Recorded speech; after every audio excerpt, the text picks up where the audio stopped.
Commander, the Sea Fox missile hatch is... What? This is an ROV picture. The Poseidon could be launched at any moment. Someone is operating it from inside.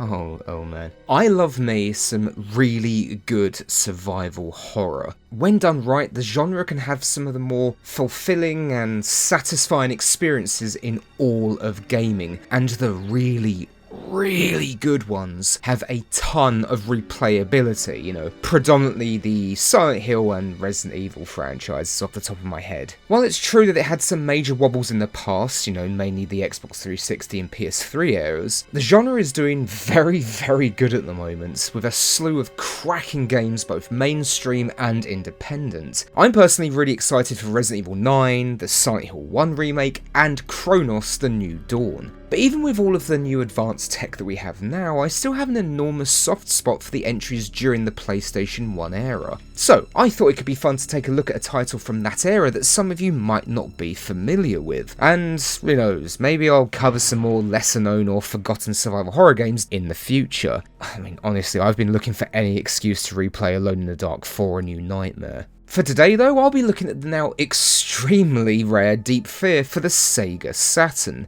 And what I said wasn't hyperbole, by the way. Unless you import the Japanese version like I did, then you'll be paying around, just under £500, if you're lucky.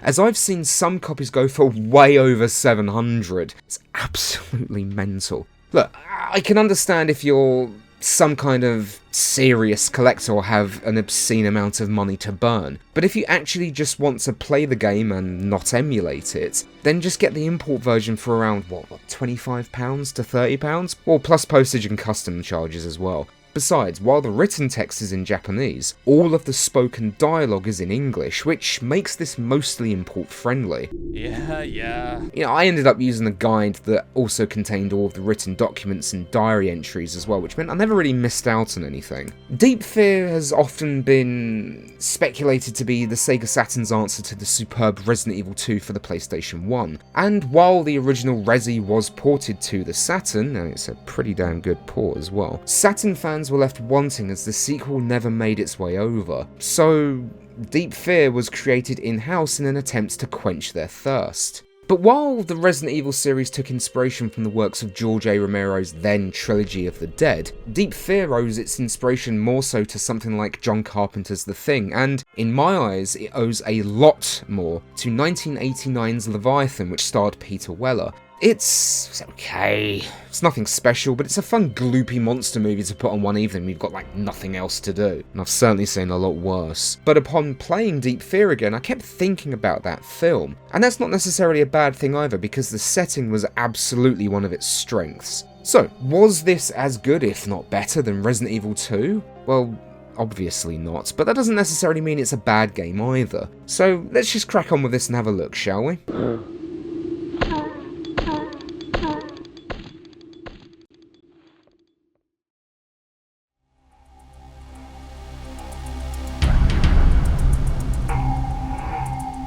The game opens with a capsule from space that was presumed missing for 40 years, crashing into the Pacific Ocean. It is retrieved by the US Navy and transported by submarine, the Sea Fox, to a massive underwater research station known as the Big Table. No, I said table, not shell. John Mayer, a member of the Emergency Rescue Service who recently transferred to the table to help run safety drills, he is staring at a photo of someone called Stella. I would assume she's dead or something because, well, basically a trope of this. It's blatantly obvious, isn't it? He then gets a call from his colleague called Mookie, and of course a man called Mookie sounds like this. Chief! You don't have to yell, Mookie. I can hear you just fine. It's an emergency! Sharon's drowning in the E-pool! Come quickly! I'm right above you. I'll be right there. Quite the performance, isn't it? But would you like to know a secret? This isn't the worst voice performance in the game. There is someone we'll meet very soon who is worse.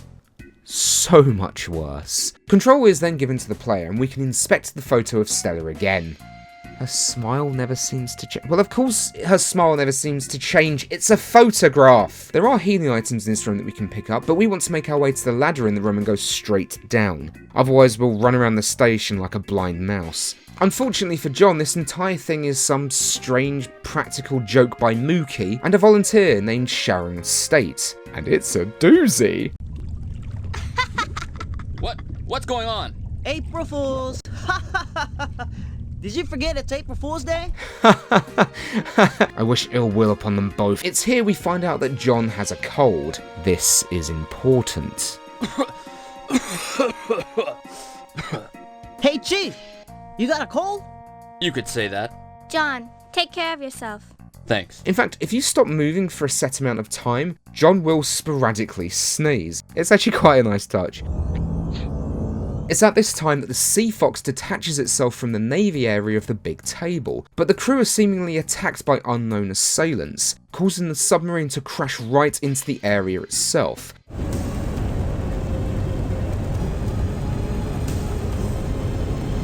John is then ordered to report to Station Commander Clancy Dawkins, who tells him to go to the Navy area and rescue survivors, primarily Dr. Gina Weisberg, a researcher on board the submarine. And of course he has to go with fucking Mookie. Next, move the Navy area and connect it to the big table.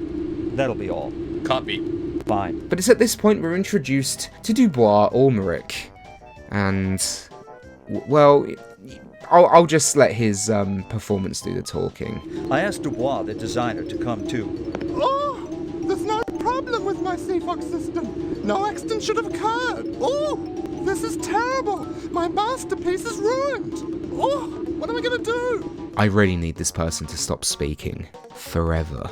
You know, I'd love to hear the direction that the actor was given. The only thing that makes sense is if they were told, you know, do the most boringly obvious gay stereotype of all time, but remember to make it unbearably annoying as well. I don't know why I did that voice. The worst case scenario is that the actor just decided to do it for a laugh. It's certainly quite the performance.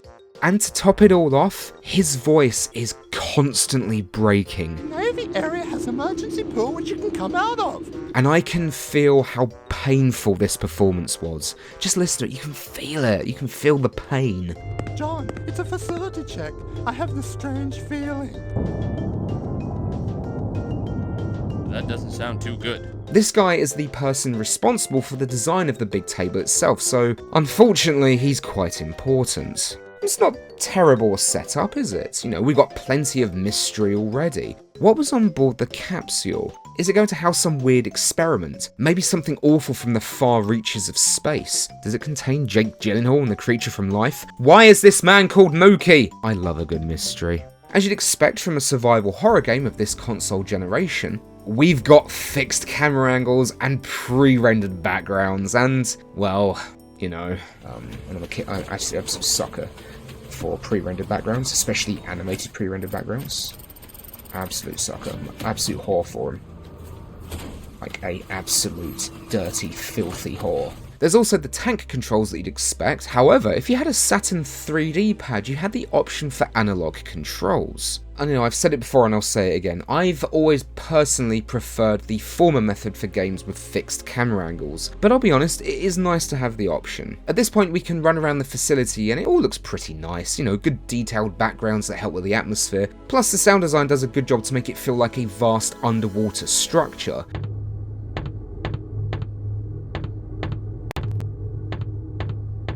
Also, there's plenty of documents to find, which is a staple of the genre. It does handle inventory, weapons and ammunition slightly differently though, and there's also another feature, but we'll take a look at that when we need to. We make our way down to the Navy area via a submersible with Mookie, and the second we set foot on the station, this shithead swipes the security card from us and just runs off, so he can have an ogle at the Navy's secret weapons. I dislike this man. Can't wait to get a look at the top secret weapons. Oh, and that counter in the top right of the screen? This shows you the condition of the air supply within the area. There are various ways we can replenish this air system as well. Most commonly there are units within rooms that will filtrate air into the room and stop poor old John from suffocating. with some of these acting as save points as well. But we can also toss these grenades that do the same thing. It's an interesting system, but I never felt like I was in much danger if I'm honest. But I've also, my theory very early on was that the higher the air quality within the room, the weaker the enemies would be. Anyway, we'll get back to that later. So, we start to have a snip around the Navy area, eventually stumbling across this injured survivor who pleads for our duo to kill him and, well, this happens. Kill me, please!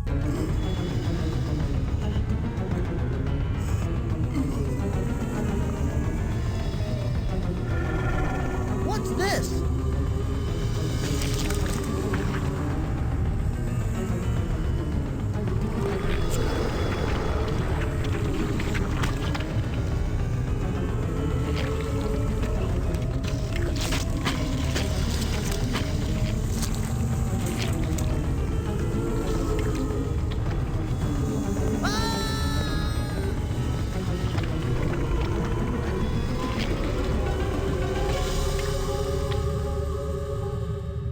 But here we go, this is our first monster of the game that we can kill. And if you're familiar with survival horror titles of the time, then it's mostly the same control method to take them down. Mostly. One button equips and readies the weapon and another fires. It's all standard stuff. Except there's one key difference here. You can move whilst aiming. Not only can John move while aiming, but he can also full-on sprint. You can even move backwards. Well, you sort of hop backwards. I don't want to go into combat too much here though, there's more I want to talk about, but we will look at combat a little bit more later on when the game opens up more. Having gunned down the mutated staff member, John reunites with Mookie. Christ, how many times have I fucking said that name so far? And they have this amazing exchange. Let's go back, Chief! This is bad! We haven't finished our mission.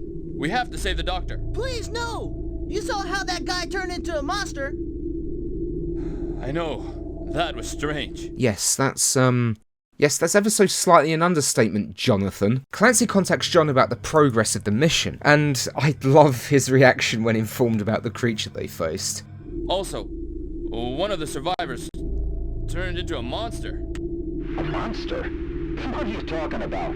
Anyway, save the doctor, and hurry up and start the Navy area docking operation. Heading further into the area, we dispatch some more monsters and find a hand grenade. There are a few different types you can pick up throughout the game, and these are equipped as essentially sub-weapons. With the simple press of a button, you can toss them at enemies. It's just genuinely great for multiple targets, that's for sure. You can also equip healing items as your sub-item. It's a nice feature if I'm honest. Eventually, John finds Gina and her pet chimpanzee, Anthony. Okay. Neither of them have any injuries or obvious signs of infection, so John and Figgly Florg regain control of the area and reattach it to the big table itself. Upon arriving at the docking area, our group meets Danny Reynolds, the foreman. And Gina acts like the most stereotypical scientist in the genre. Cold and snooty and very flippant, you know, all that guff. Mookie tells Danny all about the creature that they saw, and despite the fact that Mookie is actually telling the truth, he is rightfully mocked by Danny because it's what Mookie deserves. I think we're going to like Danny. Well, I took care of the monster. Maybe you caught precious psychosis. Mookie and Danny head back in the Little Shark whilst John makes his way to Clancy. And oh good, it's Dubois again. John, it's a facility check. I have this strange feeling. On the plus side, he does give us our next objective. Commander Clancy is looking for us, but before we set out to find him, we're shown that someone aboard the Sea Fox has primed all of the sub's torpedoes. And, yeah, that's probably fine. That's probably fine. On our return to Commander Clancy, we find him with Gina. She thanks John for the help, and the commander himself comes across incredibly suspicious in terms of how quickly he dismisses John's concerns. A human being turning into a creature? What's going on in the Navy area? What goes on in there is top secret. Now, I'm afraid I can't answer your questions, but I will say this. The Navy has nothing to do with the creatures. But... Anyway. Yeah, that's not suspicious at all, mate. This friendly meeting is then interrupted by a call from the comms deck. Remember the Sea Fox? Yeah. I can hear water in the Sea Fox's torpedo room. A torpedo will be launched in less than 10 seconds. It has a sonar tracking device. It's at this time that Clancy puts out a call to all staff to remain silent, hoping that the torpedoes won't hit the station. This cutscene is genuinely quite tense. However, this guy's overacting is absolutely hilarious. It's killing me. It's been launched! It hit the air unit, but its safety system was on. That was close. But the air system isn't working. The pressure's dropping. There's a threat the big table could be flooded. Someone is operating it from inside. I love this guy's performance. Just when it looks like the station might be safe, the main missile compartments on the Sea Fox open. Clancy tasks John and Mookie with docking with the submarine using the little shark and stopping the launch. He gives John a weapons locker keycard just in case he needs more firepower, and he will. Despite the poor voice acting performances, this cutscene genuinely has some good tension, and if I'm honest, I quite like all of the pre-rendered cutscenes. They're obviously very archaic visually, but I think they're all framed quite well and were clearly directed by someone that understands what they're doing. We're given a weapons card, and it's also now time to head back to the submersible and use it to head over to the Sea Fox itself, and hopefully stop the missile launch in time. This is quite a fun little section, and very much classic survival horror. We don't spend a lot of time in the submarine itself, but while we're here, John can find a submachine gun, a harpoon gun, and a regulator, the latter two of which are essential as well, as we'll need the harpoon for underwater sections, and the regulator can not only help us breathe while in fully flooded locations, but is also an emergency backup once rooms run out of oxygen. And the best thing is, you don't need to do anything either. John will automatically equip it when necessary, which is another nice touch.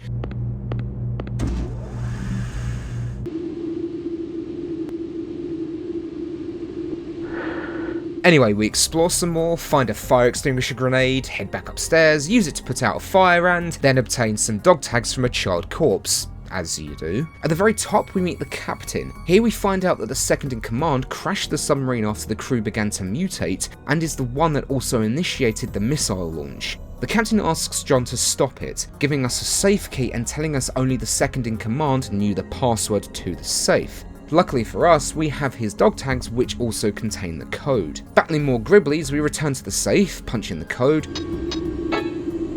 and head back up to El Capitan, who is certainly looking a lot larger, but at least he's back on his feet. This is the first boss fight of the game.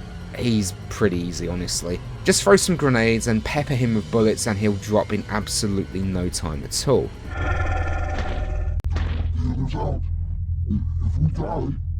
The only real tricky aspect is that the room itself is quite small.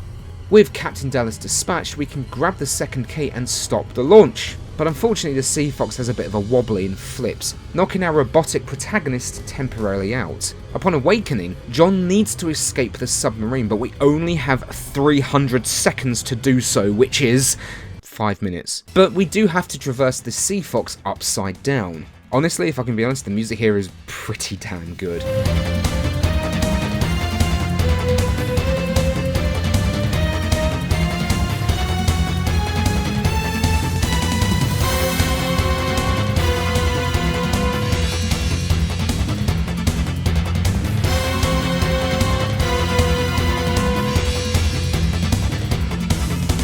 Earlier, while exploring, we were shown this torpedo hatch, and you guessed it, we need to reach that to escape. Upon doing so, John is farted out of the submarine and rescued by Mookie as the Sea Fox sinks into the depths of the ocean.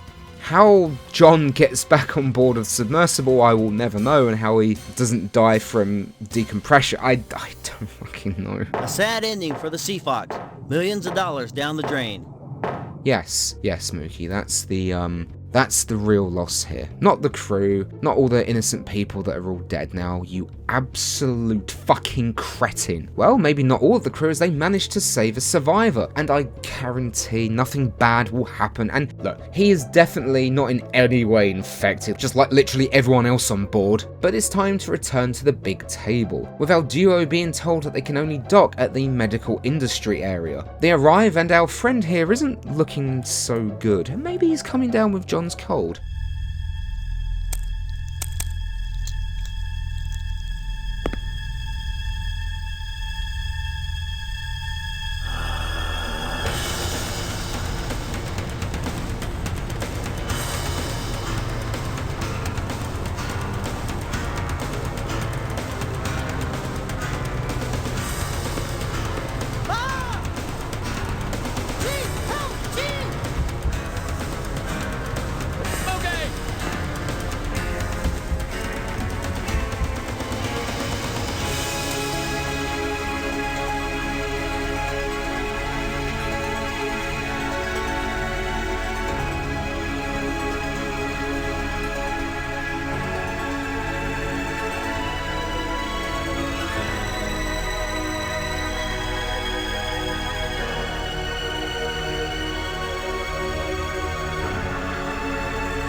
Oh my god. Mookie is... he's dead! I don't even know what to say, but... Good. 1 down, 2 more to go. All jokes aside, I didn't expect this in the slightest when I first played it a few years ago. Honestly, it's quite impactful, and from this point forward, no one feels safe, and it feels as though any character can and will die. It certainly helps with the tension, that's for sure. Clancy contacts John and sounds less caring than me regarding the death of Mookie. I mean, Jesus Christ, mate, you worked with him. Mookie, one of my men has died. The creature got him. Well, the SEAL team has arrived. Is that so? Unfortunately for John, there are already monsters at the MI area, and that really isn't a very good sign, is it? At this point, we need to return to the CCD area, but it's not going to be that easy. We end up fighting more monsters here, but also stumble across this scientist that needs our help with lasers. Talking to him again, he will inform John of a failed insecticide that's deadly to humans, and then it was just dumped into the junk room. Yeah, that seems perfectly safe, doesn't it? And we can grab the key from his lab coat to go and get it. This insecticide is how we'll bypass the lasers. Going further down the hall, we can find one of the 2 chemicals used to make it. And we get not only 1 first aid spray from this kit, but we can stock up to 8. And this is one of the weird things about Deep Fear. There's plenty of rooms that have boxes, lockers, or cabinets full of healing sprays and grenades that just allow you to fully restock. You're never struggling for healing items or weaponry. Something that I quite like though is that you'll encounter plenty of NPCs during the game. Some will be helpful, like Bob here, and others just milling around saying just various random things. Like this guy in the junk area. Dude hears an explosion, sees strange monsters, and just decides, I think I'll just chill out on the sofa. He looks so nonchalant considering what is happening above the big table. It's a pity that he mutates once we enter the room though.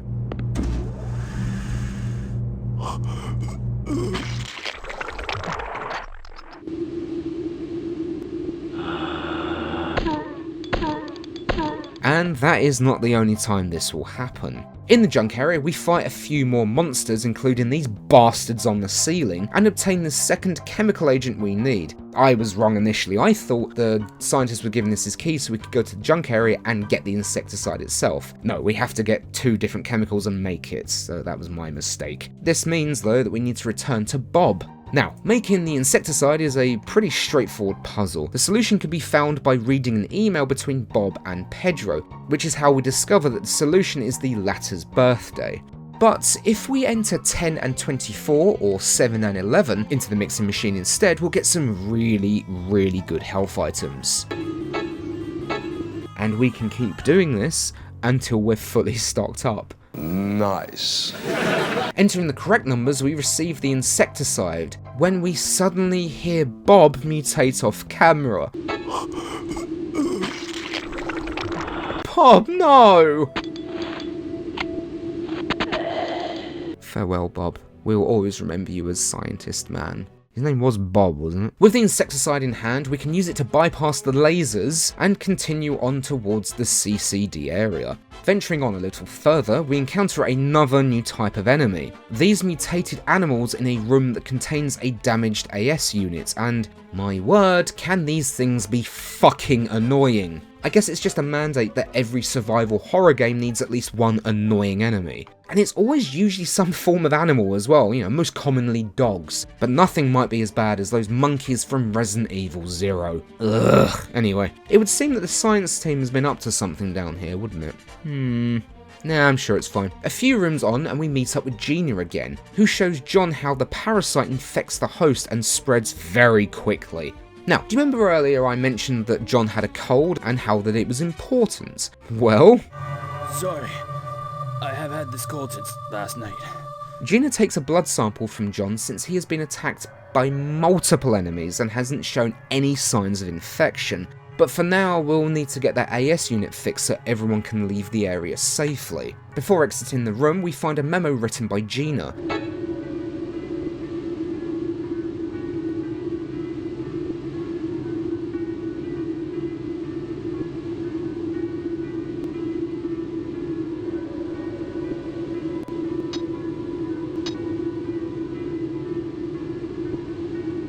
it's all very much like The Thing, isn't it? What with the estimation of planet-wide infection and everything. I'm not complaining though. This memo also confirms my earlier theory that rooms with high oxygen makes the creatures weaker. So, you know, I can pat myself on the back for that. Let me have this. Please let me have this. She also mused over whether she should ask Commander Clancy to shut down the Blue Project. Yeah, nothing suspicious at all. No, sir. You know, while the air system is a good idea on paper, I never really thought that it added much to the experience. That's removed from the fact that I never felt in danger. It was very rare that it would get low enough to kill John, and I didn't feel threatened by it or even under pressure to sort out the air supply.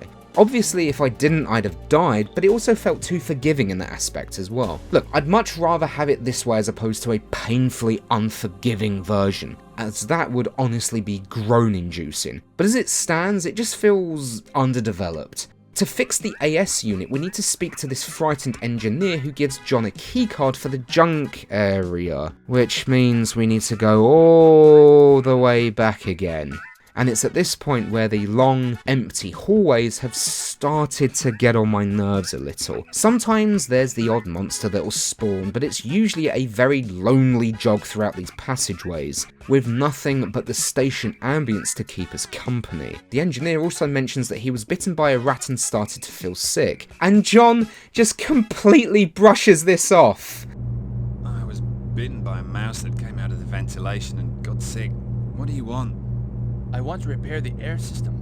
I'm starting to think that the reason the virus has left him alone is not due to his cold, but because he's a complete idiot. Having gone all the bloody way back, John nabs the replacement chip, we avoid some more jumping bastards and run all the way back to fix this AS unit and hopefully leave this bloody place behind us. I will say, to the game's credit, there's definitely a lot more combat from here on out, so now's a good time to talk about the combat a bit more in depth, or about as much depth as the combat has. As I've said, it's pretty run-of-the-mill for a survival horror title, except in Deep Fear it's incredibly difficult to run out of ammunition. You don't have to limit your usage and pray for ammo pickups, instead you can just resupply at these lockers and, well, it just completely removes that tension that other games of the genre would have in terms of using firearms.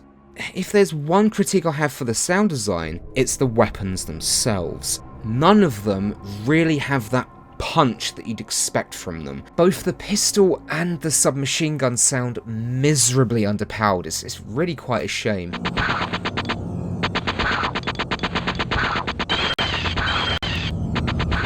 The shotgun has to be better. I hope the shotgun's better. In fact, some of the creature noises are a bit disappointing as well, if I'm honest.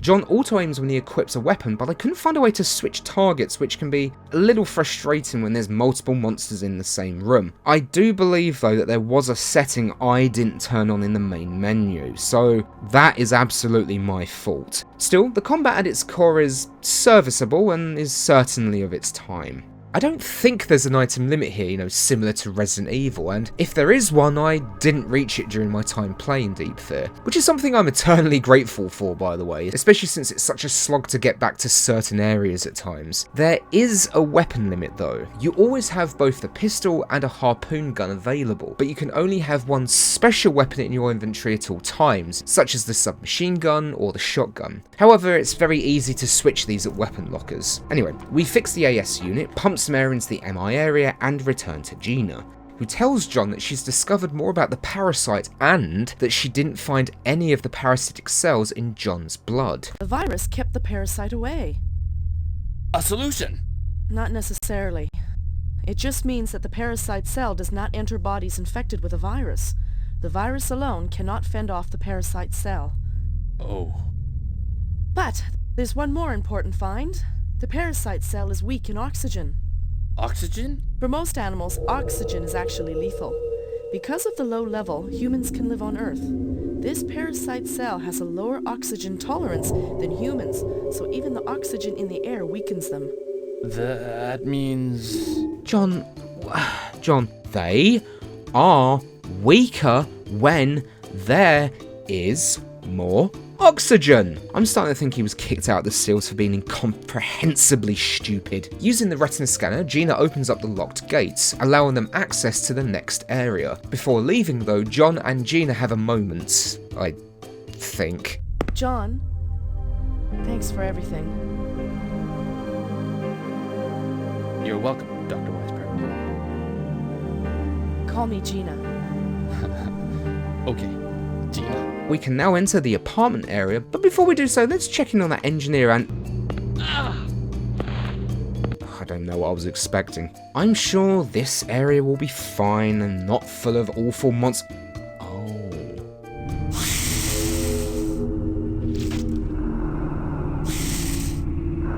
These hatching creatures get the literal drop on John, who is saved in the nick of time by another member of staff.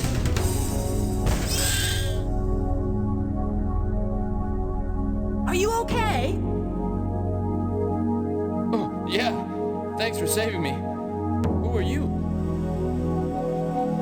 Wouldn't it be polite if you told me your name first?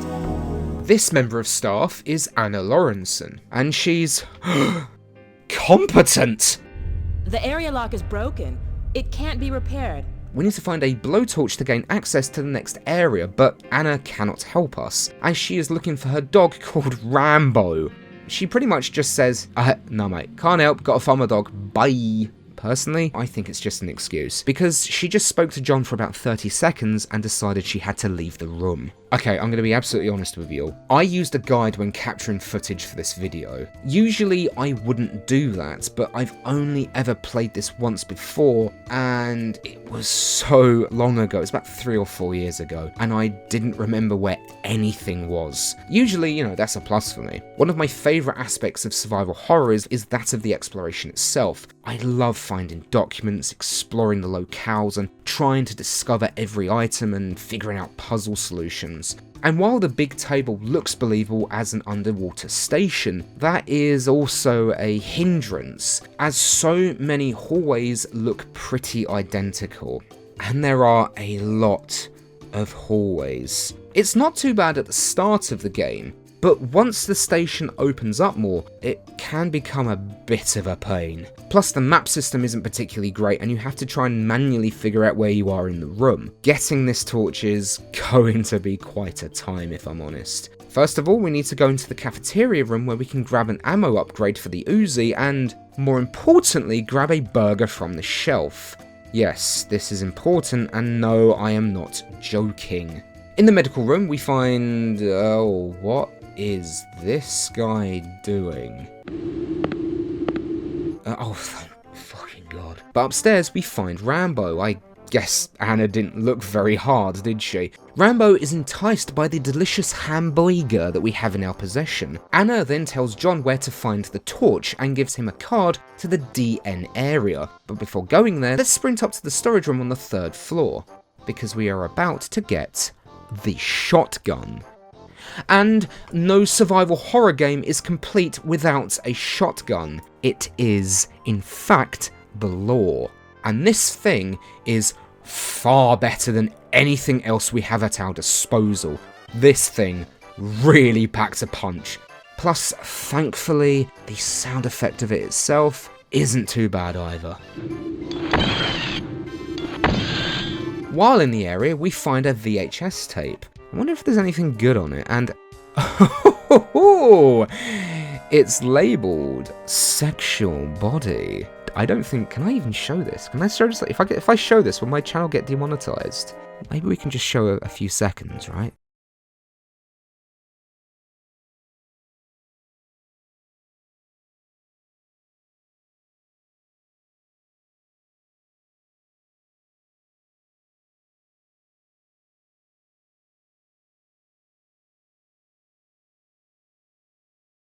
Is that it? Schematics for the big table and the bloody sea fox. Okay, I wasn't expecting anything saucy, okay? I thought that maybe we would get something that would add some flavour to the narrative, like, you know, like secret experiments, or something that helps allude to Clancy knowing more than he's letting on. This is Dubois, isn't it? Oh god, does this mean he's in love with the station? Ooh! Oh god, is that why the Sea Fox can dock with the Navy area? Ooh! Right, let's just get this blowtorch, shall we? Now, we need to go back to the 3rd floor and go through the DN area. Then oh shit, I think these monsters might be evolving. That cannot be good. Speaking of the monsters, the creature designs for the most part aren't too bad. If I'm honest, I like the majority of them all, as they all look like these strange amalgamations of insects and weird underwater sea creatures. Although if I'm honest, some of the later enemies I'm less fond of. The Gribblies themselves were designed by manga artist, and I hope I pronounce this right, Yasushi Nirasawa. I hope I pronounced that right, I'm so sorry. Who's done a bunch of work some of you might be familiar with, such as Vampire Hunter D Bloodlust, Final Fantasy The Spirits Within, and Kamen Rider. Or was it Kamen Rider? I don't know, I'm not familiar with it. He also worked on concept art and creature designs in other games as well, such as the first Soul Calibur game, Shin Megami Tensei, and Enemy Zero for the Sega Saturn. I actually quite like the concept art he created for Deep Fear. The creatures themselves really stand out, and it's pretty cool seeing how well they were recreated within the game engine. The characters themselves are far from over-designed, and no one looks outlandish. They all look like regular people caught on board this station. Let's just not talk about the voices, shall we? Unfortunately, Nirasawa passed away in February of 2016 due to complications from chronic renal failure, so that sucks.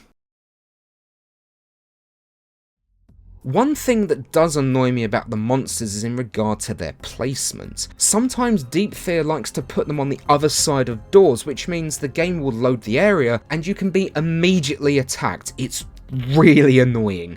But I get a kick out of the way they deflate when you kill them. I don't know why, I just find it very amusing. Anyway, getting back on track. Oh, it's the blowtorch. Wow, that was oh, that was quick. Except that Mr. Fujiyama here has it, and he won't trade it with us because Because you might be a monster. Might be a monster? So we need to trade it. He's from the company, and he wants the data on one of said company's products, the Big Jim. No, not him, that's Danny. He gives us an MO disk for us to transfer the data to, which means that it is time for, in fact, another errand. But the best thing? It's literally downstairs. No, really. We head out, hop into this elevator, and run into this room full of gyms. That's a really odd sentence, isn't it? And there's the terminal with the data.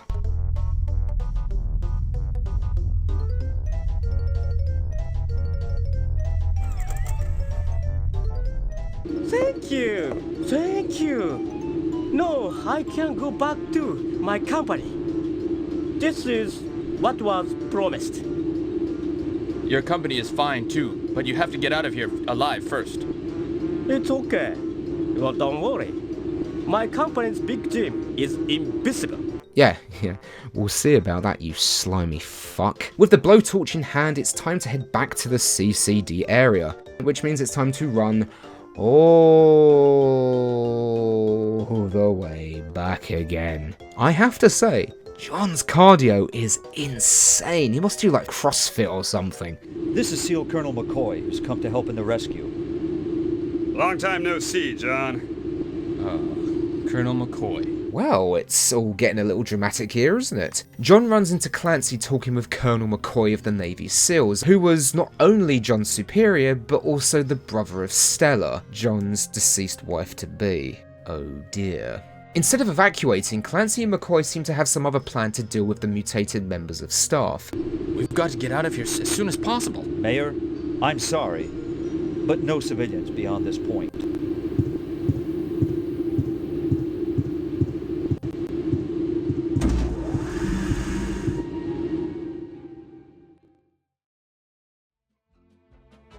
Oh good, it's Sharon. I was so worried. God, and now Gina's here as well. Mayor, I got kind of scared, so I came here. The three have a heart-to-heart, which involves John telling them how poor old Stella drowned in a boating accident. And I ignored Colonel McCoy's warning. It took Stella out on the ocean. The yacht was swept into the storm. To a storm, the yacht was like a leaf in the wind. Stella was thrown out into the ocean. I tried to save her. There was nothing I could do. Well, don't worry, because that emotional scene is broken up by Dubois. This is too bad. Tell me about it, these performances are awful. Dubois has a secret camera set up in the meeting room so both John and himself can listen in on the SEAL's plan, and I have to tell you, it's a doozy. Our goal is to get them in the air unit. Let's show those monsters what SEAL are made of. Dubois is, understandably, fucking horrified by this. Oh, it's dangerous to fight there. Oh. Why? Oh, if the air system is broken, not only will there be no air, but there will be a pressure buildup and the building will collapse. Damn.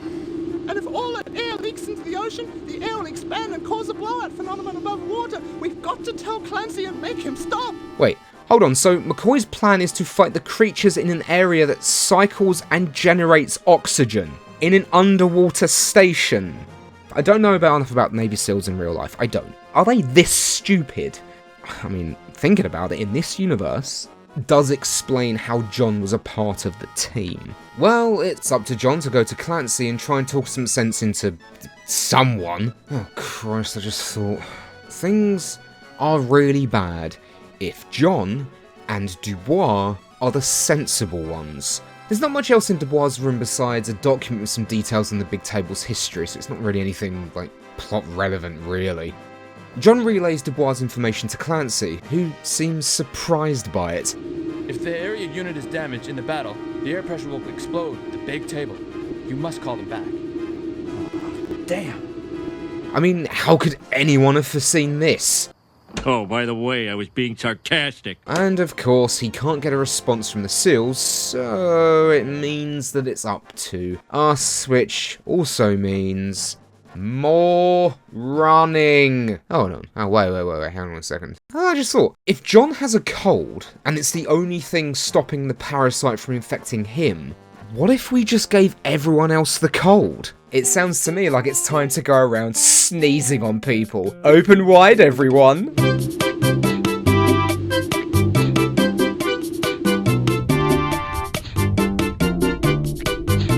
On the way to the docking area, we can stop by the sea farm to speak to Sharon, and our two androids here have this exchange. John? Sorry, I was half asleep.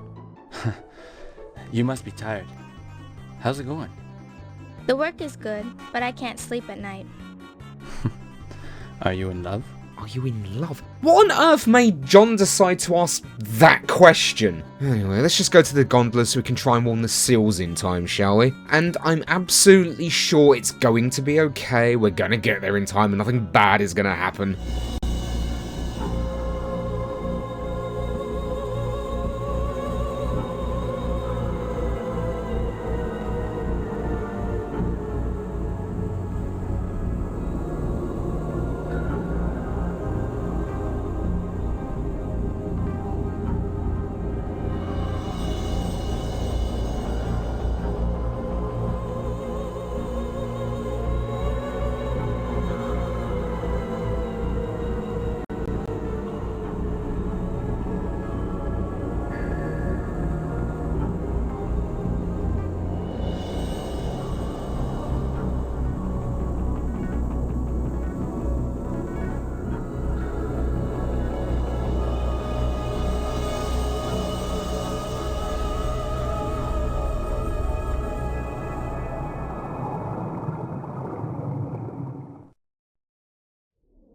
In all seriousness though, we get another good cutscene here, as we see just how well the SEALs are coping. Once we arrive, there are hardly any survivors, but we can find some stun grenades and ammo packs on the corpses, so at least there's some use to them.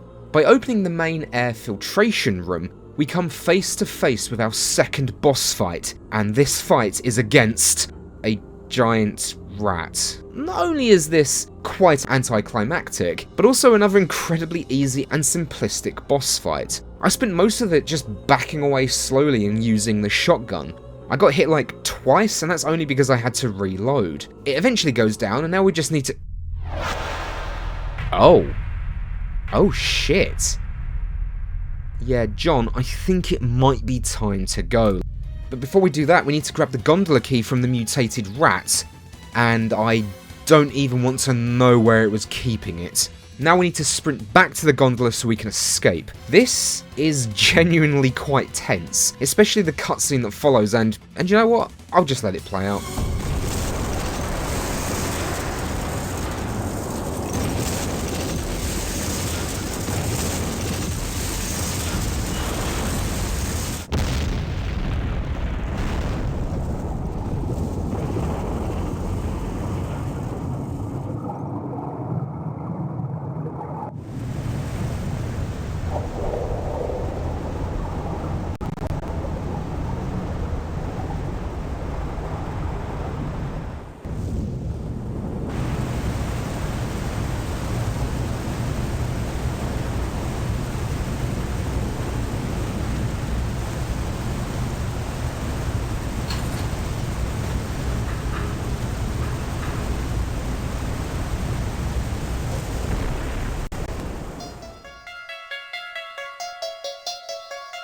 This is Eldridge.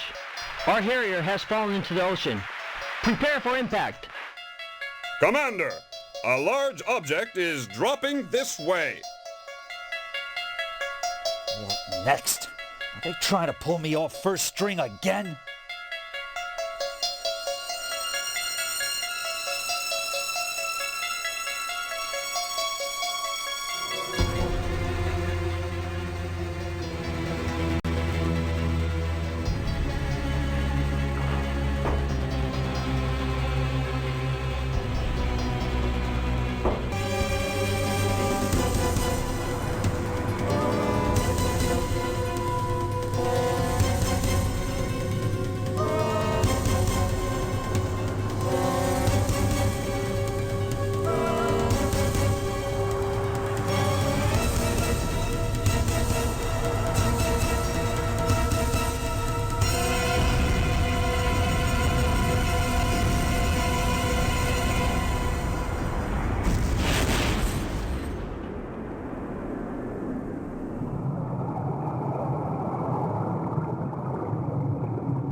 Our electric cable has been cut! Switch to reserve power. With the reserve power on, John arrives back via the gondola and finds Danny waiting for him. Where are the SEALs? I couldn't help them. Well, one of them came back in the gondola. He was covered in blood from head to foot. Colonel McCoy? Where did he go? I don't know.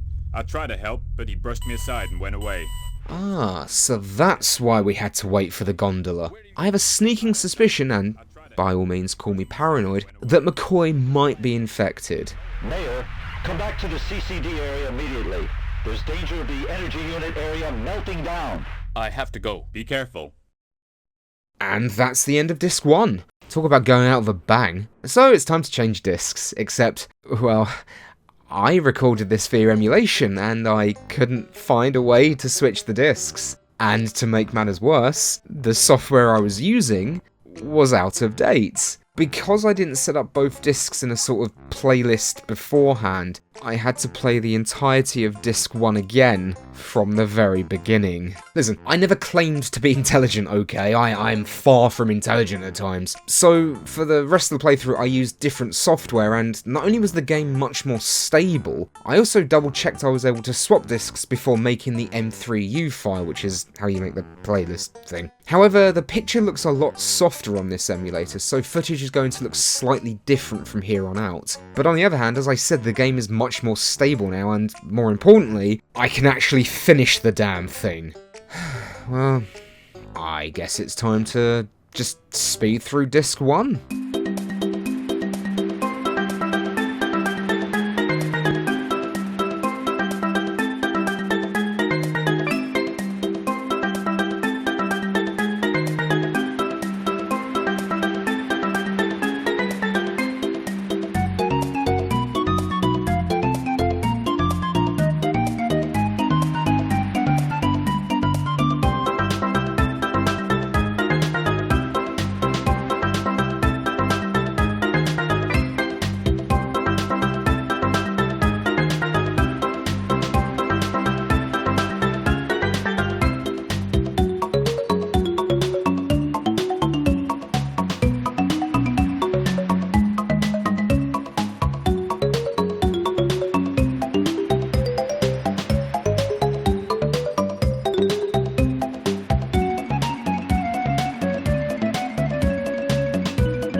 Well, okay, right, well, we are back, and at the start of Disc 2. So it's time to head back to Clancy, again, who proceeds to talk about his love for the ocean before mentioning his previous career, stating that the government removed him after one mistake. By locking me up in this ocean floor prison. One of the submarine missiles I launched hit a passenger ship, and it sunk. I was in disputed waters right before a war.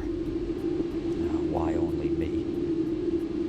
Why does bad luck seem to follow me around? Yes, Clancy, you're the one with bad luck here. Definitely not all of the civilians on board that passenger ship that fucking died. My heart bleeds. On the plus side, we have our next goal. We need to go and meet Dubois to ensure the energy station doesn't explode, which in turn will take the entire big table with it. Things are beginning to look a little bleak. I have to say though, while I like the ambient sound of the big table itself when you're exploring the station, the score by Kenji Kawai is pretty damn good, honestly. It certainly enhances the game in my opinion and really aids in making things feel more cinematic for its time. On our way back to the docking network, we find Danny, who not only tells us Anna has sealed the entrance, but has some interesting opinions on old Commander Clancy, stating that he outright doesn't trust him, implying that the missile launch that sunk the civilian vessel wasn't an accident. And why does he know this? Well, it's because old Danny here was operating the sonar at the time. It would seem Clancy is more cutthroat than we realised. He takes the blowtorch from us and says he can unlock the sealed door with it, which is fantastic. But guess what? It's out of gas. I'm good, I'm calm. You know, I do like Deep Fear, I really do. But I'd be lying if I said that this fetch quest bullshit wasn't getting on my nerves. Most of the game involves moments like this. Go somewhere, speak to character, go back somewhere else, get this item, bring it back to them, go to other area, run. It's exhausting. And even if it's not a fetch quest, there's still a lot of backtracking just to get to certain areas. It really makes me appreciate the well-crafted areas in the best Resident Evil titles. So now we need to go all the way back to the CCD area and enter the docking area from there, so that we can enter the sea farm so that we can take another elevator somewhere else. Like, why does the docking area door have to lead to another hallway that only contains an elevator that then links me to one more hallway that finally allows me to enter the next area? Like I said earlier in this video, I do respect how lived in and real they wanted this place to feel, but it's just a bit much sometimes, you know? And during my long bitching session, we finally arrived at the sea farm area, so Sharon can help us find the 500th elevator in the game. She tells us she wants to set the dolphin free before leaving, and then gives us the code to proceed. Good.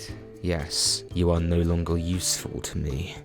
Also, cow! We actually do need to be here in the Sacred Cow area. Here there are some more items as well as the blowtorch field. Why it's in an area with a cow, I don't actually want to know. And guess what, everyone? Just guess. It's a really easy guess. It's time for more backtracking. Hooray! I know I've moaned about the backtracking already, like, to the point of vomiting blood. Anyway, we return to Danny, given the blowtorch fuel. He cradles it like a child. Wait, why the hell did I just say that? Before using it correctly to cut through the door so we can finally progress. But first, Danny asks John to pass on this message to Anna, and I absolutely love John's response to this. Could you tell her that she doesn't need to act so macho? She's, cute if she's quiet. Tell her yourself. To progress, we'll need a big gym suit so we can traverse the ocean floor, which does sound pretty cool actually. Shockingly, Anna doesn't take very kindly to Danny's message. That rude geek. What'd you cut to me for? Piss off.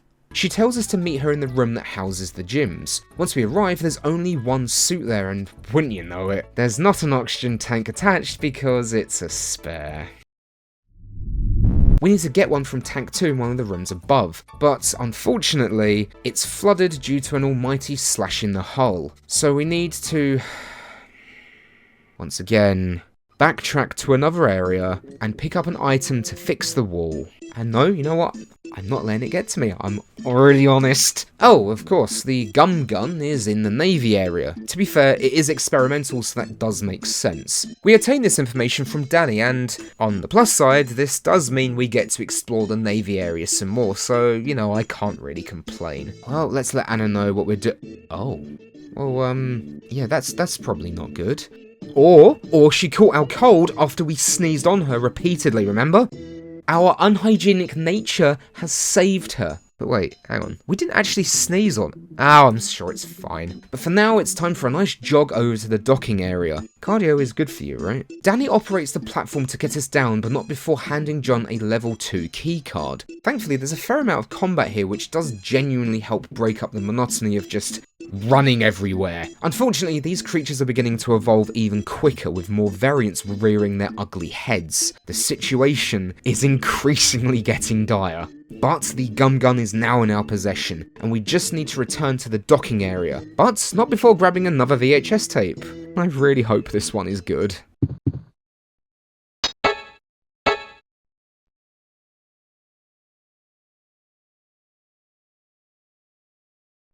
It is not. Although it is at least relevant to the story unfolding. Anyway, we just need to head back to the equipment room and... 2 of them? There's 2 of them on the other side of the door? Well, that woke me up. I can't exactly say I was expecting 2 of these tanky bastards right in front of me when the room loaded. I still don't know how I survived that unscathed either, but my elite gamer skills, which is called luck, helped us safely through so we can use the gum gun to seal the slash in the hull.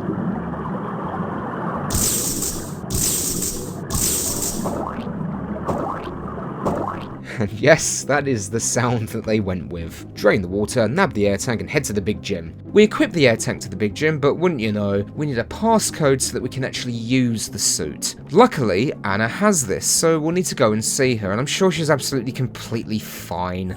Come here, Rambo. What's the matter? Why are you so scared? John, my body feels strange. Could you turn on the light?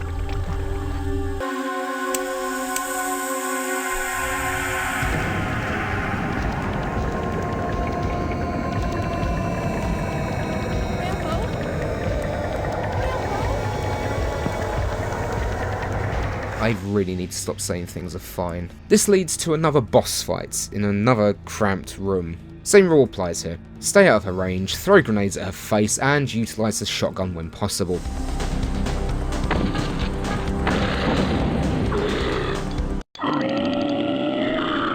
Wait, where did Rambo go? Oh god, no, don't tell me the dog is dead as well. Oh god, I can't find him anywhere! With the ID card in hand, we can use the passcode to access the big gym and finally descend to the bottom of the big table, right onto the ocean floor. While John preps it, we're shown that the Anna creature isn't actually dead. Oh dear. While we're down here, we find the corpse of Mr. Fujiyama, who I would assume was killed by barracudas. Now, these aren't mutated fish either, they're just standard big long boy barracudas. I guess the big gym wasn't invincible after all. Now, they can be killed using the weapons of the big gym itself, but more always spawn basically, well, almost immediately. So it's best just to like float past the annoying shits. And finally, we're at the energy unit area, which took far too long. But at least we have successfully arrived. Now, we just need to find Dubois so we can see what we can do to help. This area doesn't look too bad. It's a bit featureless in places, but looks relatively grounded, I suppose you could say, which does seem to be what Deep Fear was going for in terms of the environments, I think. We find Dubois and, of course, we need to play errand boy for him. My leg! I can't walk by myself! I have a favor to ask! What? The meltdown is caused by heat combustion. That fallen Harrier broke a pipe and the cooling water isn't getting to the energy chamber. I think it'll return to normal if the coolant starts flowing again. The only way is to go to the coolant tank and open the valve manually. Can you do it? Yeah. Good. The Git moans that he's hurt his leg, and the second John says, "Yeah, alright mate, I'll do it," he immediately gets up to his feet. This guy's got better recovery time than a footballer. Anyway, it turns out that the valves for the coolant system are covered in mutant goo. Ugh, I don't even want to think about what that is. Okay, the game says it's glue, but I don't know, it looks like gloop to me. The only way to solve this now is by blowing up the tank itself, of course. We'll need C4 to do so, and luckily it's nearby, so all we have to do is hop aboard our Jim and go down the path we saw earlier that had the body of Fujiyama. This area is very short. We just run straight ahead and yeah, there's the C4, it's just there. Just a pallet full of boxes of C4, like dangerous explosives. Just there it is, just yeah, it's in a box, it's alright. But John's not alone here, because McCoy is also in the room, and he's certainly taking this whole turning into a monster thing well. Yes, my body is being taken over by a creature. He's taking it really well. This is called Iron Fist. I'm reaching my end. They reconcile over Stella and it's all very sad, but, well, you know, look, I'd care a bit more if we'd had more time with McCoy. He's introduced and then immediately leaves for the air filtration area and we don't see him again until now, and that's it. We don't really know this man. And then he throws John a handgun, saying it was going to be a present at John and Stella's wedding. You could have just got them a toaster, mate. McCoy's master plan this time is to just blow himself up along with the rest of the C4. I guess it is his best plan since let's fight them in the facility that circulates the air. Absolute moron.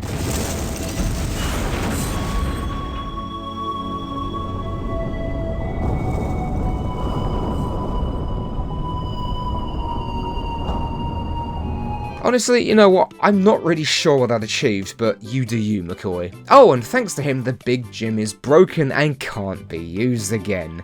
Thanks. Back with Dubois, we plant the C4 and blow the coolant tank. However... Okay, let's go! I can't go in this condition! Don't give up! Oh shit, he's infected!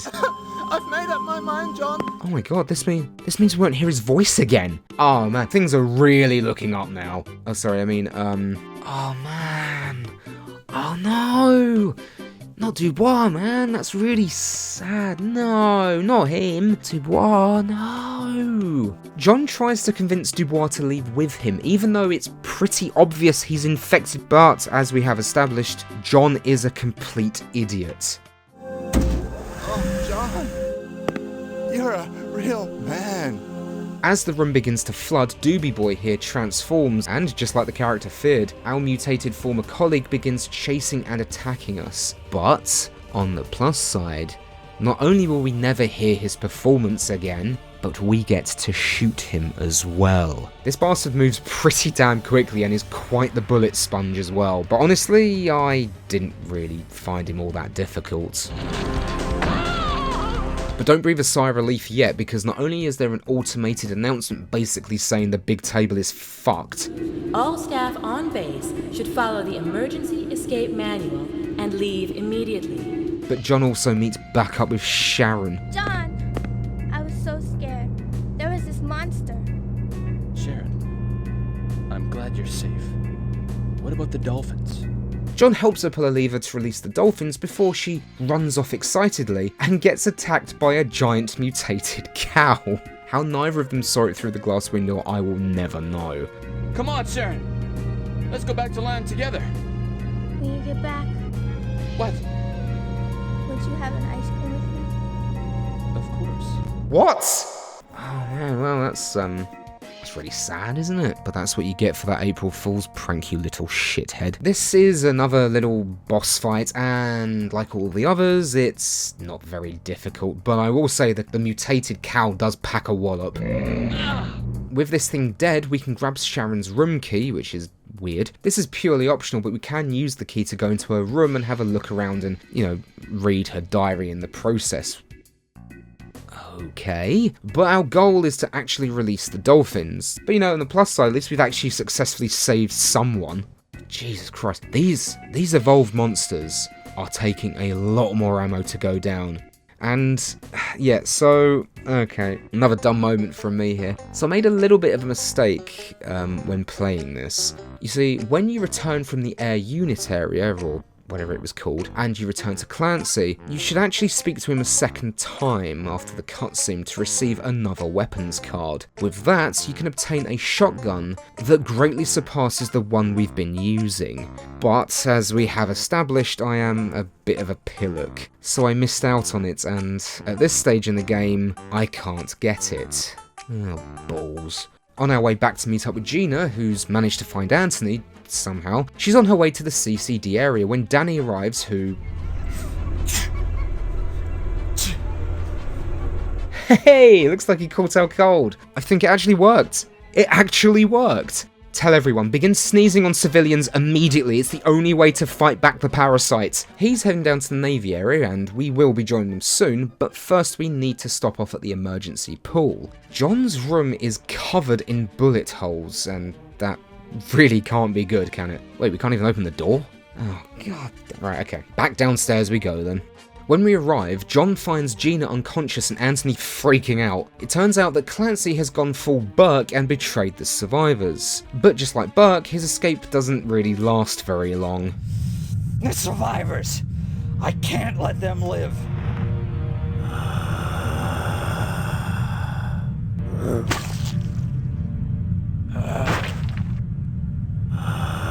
That's on him, right? This is totally on him. If that was me, I'd have checked every single nook and cranny of that escape ship before I set off. This thing is beating Clancy like he owes it money.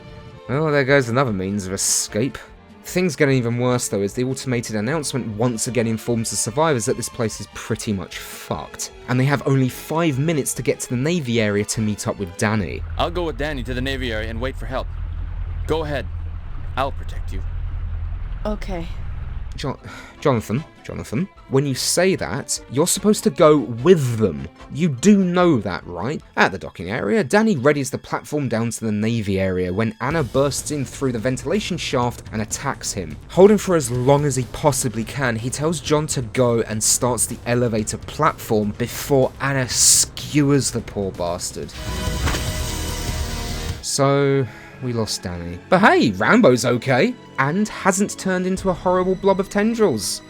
So it's not all bad, I guess. This means it's now just John, Gina, Anthony, and Rambo left. Despite the way I've been joking around, I have to say that the game handles character death quite well, and it helps make everything feel that much more hopeless, and in all of the right ways. Let's go to the control room. I'll cover you. Okay. Let's go, Anthony.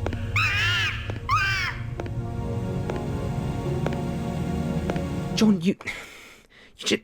oh, forget it. Upon entering the command center with Gina, she activates the controls and begins moving the Navy area away from the rest of the big table, just as the entire facility starts to collapse. And you know what? It's actually all pretty spectacular.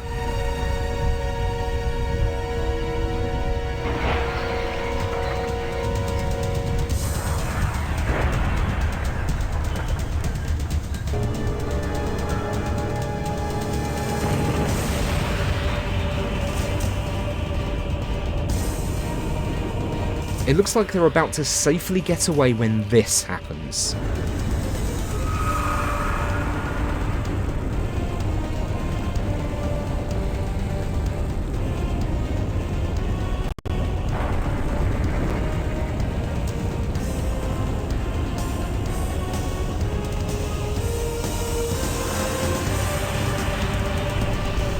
Afterwards, Gina notices that Anthony has, once again, run off. Do you worry about Anthony so much?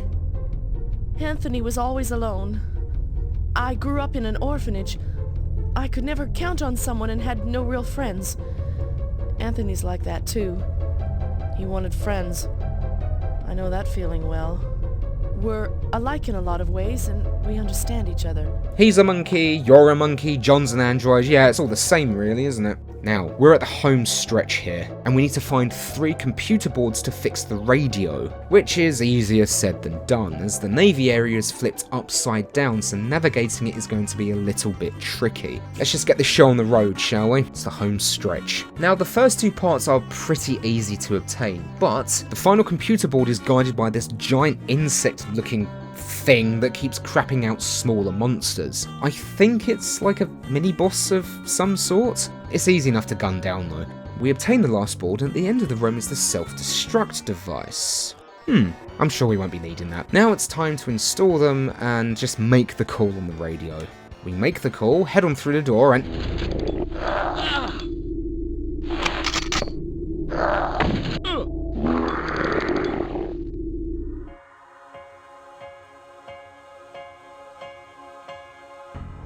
Wait, hang on. Oh no, oh no. No, shit. Oh no, when did I save the game? When did I save it last? Oh, fuck! You know, this is completely on me. I am so used to modern games auto-saving constantly that I just didn't think. It didn't even occur to me to save. Well, you know, on the plus side, I got to see what the game over screen looks like. Ah, balls. Having gotten back to where we were, remember how I said I messed up and forgot the stronger shotgun? Well, actually now it doesn't really matter, as we're about to get this. The H&K G11 Gatling cannon. Now we're talking. And look how much ammunition it has! Having murderized more Gribblies, we stumble across this computer and, well, strap yourselves in for a plot dump. Tell me everything. 40 years ago, as an experiment, Anthony was shot up into space and returned to Earth. He was in a near-death state. It was almost like hibernation. Commander Clancy was the leader of the pod recovery plan, the Deep Blue plan.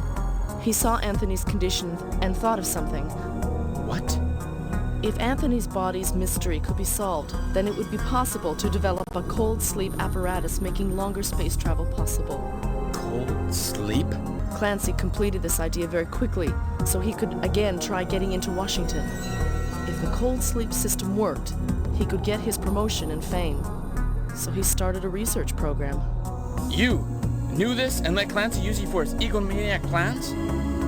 If the plan succeeded, not only would extended space travel be possible, people suffering from incurable diseases could be helped. As a scientist, I felt I had to be part of this. When the research started, we found that it was a sudden bacterial change that caused Anthony's suspended animation. But by then it was too late. And the result is this. I couldn't kill Anthony. I mean... Because of him, the people at the big table died. He spread the parasite cell. It's just instinct for him to save his kind. I'm sorry, what? This all means that Anthony, the chimpanzee, is the catalyst for this entire thing, thanks to NASA sending the poor bastard up into space. Gina and Clancy's plan is actually foreshadowed earlier in the game. One of the documents you can obtain mentions cold sleep, and finding a way to preserve life in a hibernation state for space travel. Maya does the most logical thing and decides to blow Anthony away. But Weisberg, continuing her trade of being, to put it bluntly, dumb as fuck, tries to stop John, mutating into a weird fleshy blob monster in the process that we have to fight.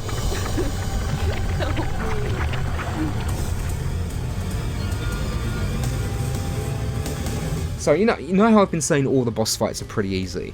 This thing is probably the easiest boss fight in the game. And the G11 just makes swift work of her as well.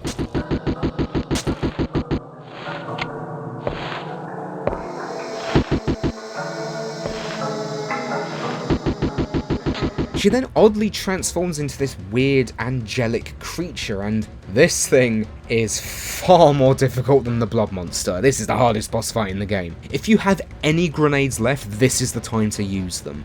Not only do her attacks do a lot of damage, she's capable of stunning John by using Tien Shin Han's solar flare. I can't imagine how much more difficult this fight would be without the G11. Good lord, can you imagine? Having been defeated and seemingly coming to her senses, Weisberg gives Maya the key to initiate the self-destruct sequence. This means one final bit of backtracking, running all the way there and back again. Having done so, John says his goodbyes to Gina before boarding the space pod, which will actually take him up to the surface. Then Anthony shows up and the cheeky little bastard actually tries to get on board the shuttle with John. But Weisberg grabs the little sod and, knowing the danger he would pose to humanity, holds him close as they both drown. It's fucking dark. John makes it back to the surface, safe and wait, I've completely forgot about Rambo. Oh god, I completely forgot about the Rambo lives! And of course, the game ends on this idiot's face. That, my friends, is Deep Fear.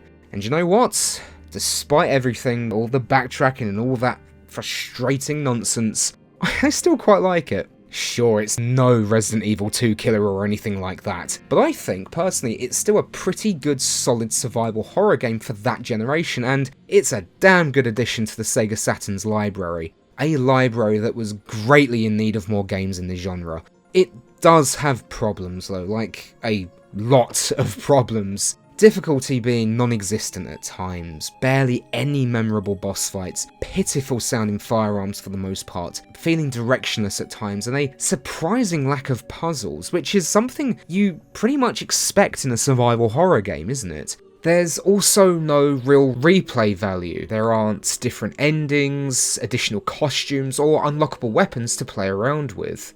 But the backtracking is the major issue I have with the game. I've already spoken about it at length, but it really did start to grind me down towards the latter half of the game. However, despite that, it never really got in the way of me enjoying my time with Deep Fear. This is only the second time I've played the game, and I still had a lot of fun recording the footage for this video. It definitely scratches that B-movie survival horror itch, and it felt like one of the multitude of low-budget horror films I watched as a kid. Honestly, if you're a fan of the genre and haven't played it before, you should absolutely play it with a walkthrough. Oh, and if you're going to emulate it, make sure you don't make the same mistake I did, okay? You don't deserve that pain. But what about those of you that have played it? Do you like it? Do you hate it? Or do you find it miserably average? Let me know down in the comments below, and if there's a survival horror title you think I'd really like that I probably missed, please absolutely let me know. Like, no, really. I'm a sucker for this genre and I want to play more. But until next time, take care of yourselves and I'll catch you all later.